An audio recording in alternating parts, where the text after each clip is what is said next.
pure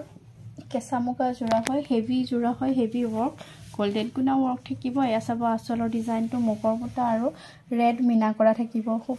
ধুনীয়া হয় কাপোৰযোৰ মাজত এখিনি লতা টাইপৰ ডিজাইন থাকিব সব মিনা কৰা থাকিব আকৌ চাদৰৰ মাজ ভাগত এইটো ডিজাইন থাকিব দিয়া ডিজাইনত এইকেইটা হল সাইড পটি সব বহুত বেছি ধুনীয়া হয় এখন মেখেলাখন থাকিব তলৰ পৰা আঠুলৈকে এনেকুৱাকে ওয়াৰ্ক থাকিব মেখেলাখনৰ আৰু ব্লাউজ পিসটো এইটো সিম্পল থাকিব পিওর কেঁচা মুগা জোড়া হয় গোল্ডেন গুনা হেভি ওয়ার্ক থাকিব এয়া চাব আচলৰ ডিজাইনটো ডাঙৰ ডাঙৰ বুটা থাকিব আৰু মিনা থাকিব ৰেড খুটাত এই চাদৰখনৰ মাছ ভাগত এয়া লতা ডিজাইনত থাকিব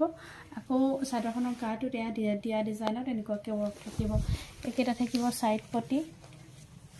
এখন থাকিব মেখেলাখনৰ তলৰ পৰা আঠুলৈকে হেভি ওয়াৰ্ক থাকিব আঠুৰ ওপৰলৈকে থাকিব ব্লাউজ পিসটো এইটো থাকিব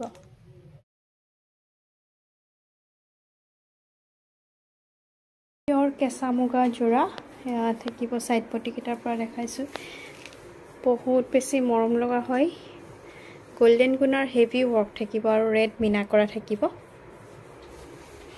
এসা গুটি চাদৰখনতে এনেকুৱাকে ডাঙৰ ডাঙৰ বুটা বসা থাকিব আৰু ৰঙা ৰেড মিনা কৰা থাকিব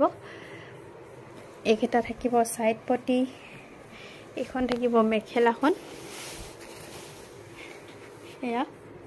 তলৰ পৰা আঠুলৈকে এনেকুৱাকে হেভি ওয়াৰ্ক থাকিব মেখেলাখনত ব্লাউজ পিসটো এইটো সিম্পল খিনি ওয়াৰ্ক থাকিব স্লিভছ